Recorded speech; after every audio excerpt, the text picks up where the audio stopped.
I haven't. Thanks for spending a little bit of time with me. I was just hoping to really have a little bit of a talk with you about your experience of mindfulness and then how that's been brought into school. But I appreciate that you and we know we're being watched by a camera because we're being recorded.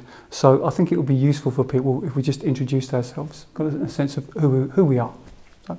Yeah, so my name's Helen Garrod and I teach self-science here, which is a mental health and well-being based subject. We explore lots of things around that, but that's the sort of fundamentals of the subject.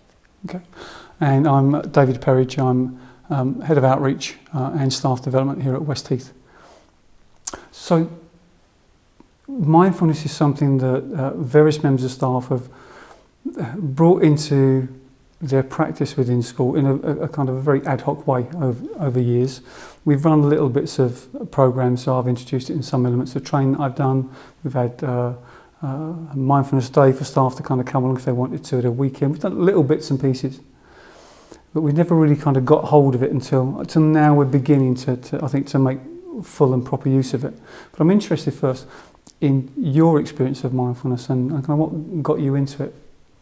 Yeah, I think for me, I definitely noticed it personally and professionally. I was living my life constantly on autopilot.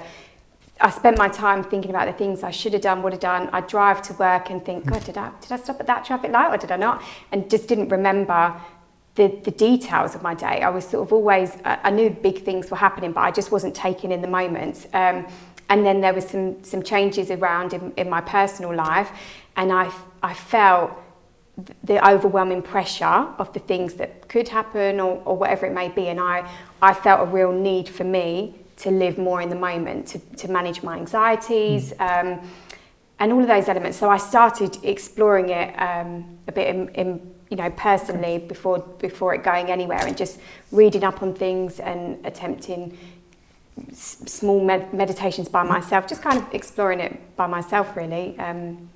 Yeah, and that's kind of where it started and why it started for me. Okay. So did you have a sense that it was making any kind of difference? Was it helpful? Yeah, absolutely. For me, it was a real lifesaver in sort of day to day when things would be overwhelming or stressful. It gave me the opportunity to go for a walk and really absorb it, or if I was having a moment that was particularly stressful, looking out the window and just taking it in and allowing me to snap out of what was going on around me. It's been invaluable to me for sure. Yeah, I found the same. It's trying to find a way to bring it in, so it's not necessarily the kind of the formal practice is really important, but actually finding a way to bring it into specific moments and things that you do just to give you that space. Yeah. Just to kind of settle and get a different perspective on things.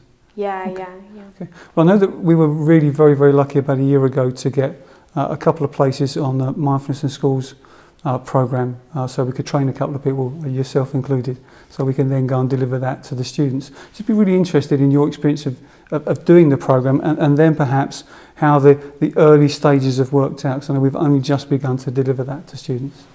Yeah, absolutely. So on the course we did a weekly, at this point due to the pandemic it was all over Zoom, and we did a weekly session, and it was for 8 weeks based on our own mindfulness practice.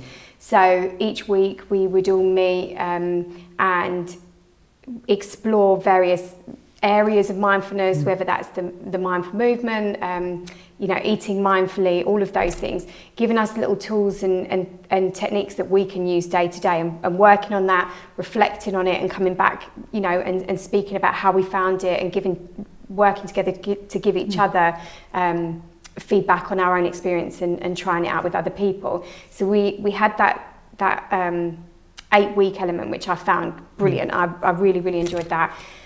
And then from there you do the course where you learn and you're guided through the lessons on how to deliver that to our young people. And I loved it, really, really loved it. And since then we've started running it a bit of like a pilot scheme to our initial group of students. And it's been really well received. There's certain elements of the course that you can cater to your young learners, which I think's brilliant, because for us each group is quite different, or individuals quite different. And they've embraced it really well, and when we ask them the next week, so what do you remember from last week, they're really good at remembering or finding ways to store that information that might be relevant to them. So yeah, it's been really well received, and I'm excited to delve into it more with the other students as well.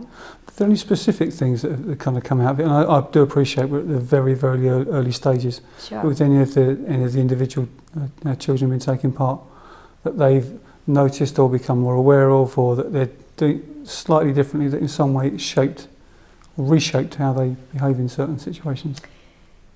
Yeah, there's a couple of things that have definitely resonated with them. At one point, when we're talking about being present, they use a quote from the film Kung Fu Panda, and that with our learners, or this particular bunch of learners that we're working with at the moment, they really remembered that, and it resonated with them, and that's kind of stuck with them. And I think it was quite nice that it was something they could relate to or that they've seen, and so that really sat with them. And another one it was about paying attention, and we had a torch and we were focusing it around the room, and we were zooming the torch out and it would take in a big area, and then we'd zoom it in and we'd look at something more specifically. And so then each time we would say, oh, so if we're playing with our attention now, what are we noticing? It's okay that attention might wander, we can bring it back and explore it in different ways and relating it to maybe animals. And it's just made it quite accessible for them. And as a result, they've really sort of taken on board where we try and bring it to life for them, because it's not all just about thinking of things in your brain. We can bring it outside and use physical tools to help us understand it. And they've embraced it really well. It's great, because I think, as you say, it's trying to find those ways in those exercises that make it just very real. Because it's finding that level, isn't it? Because for some people that sense of mindfulness must be that I'm sitting on the top of a mountain with my legs crossed in a way that I can't physically perform, and for 14 hours a day. And there's nothing wrong with that, and that can be incredibly powerful to do. But actually trying to find a way that it can become part of what we do in our everyday existence, and build that kind of muscle up, so it's something very real, very practical. You've given us some examples there we do with the children. From you following the course, are there any kind of practices that you've kind of built into what you do on a regular basis? Yeah, I think, it's both at home and at work. I've definitely sort of adapted things when it comes to... I found opportunities in my day which maybe before I would have looked at them as maybe stressful times. And I, when I'm cooking dinner or eating, it allows me to take those moments for me. It's not me, having, thinking, oh God, I need to quickly do this. When I'm working, it allows me to be completely present. When I'm talking to a student, I can embrace the moment and take it in, whereas before, I would be guilty of, in any situation, thinking, oh God, I've got to do that later, and should have done this morning. And it's definitely just made me be able to take things in a lot better. I certainly was guilty of living my life on autopilot so much of the time. And it's just really grounded me, for sure. Cool. And I know that as we kind of move forwards, there's a real intention that we'll begin to spread this throughout the student body, that we'll get more and more of them to do the course. And it's got its pretty unique challenges at West Heath, and I'm sure it's got challenges elsewhere too. But I think there's a real kind of commitment, recognising those benefits, and then also hoping, almost expecting that will also play through more and more with the staff. And it's one of those kind of win-win situations. And hopefully we can equip the staff to better manage themselves and model that to the children. That's really, really key. I saw this quote a little while ago, and it was saying, how can you, it was something along the lines of, how can you expect a young person to be calm when we can't be calm sometimes in those situations ourselves?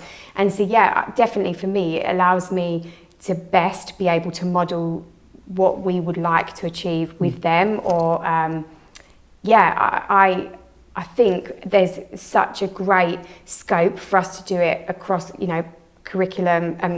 cross-curricular, with other subjects, and bring it into all elements of their day. And it might be something that they don't even realise they're doing sometimes, but it'll be helpful and equip them as best we can.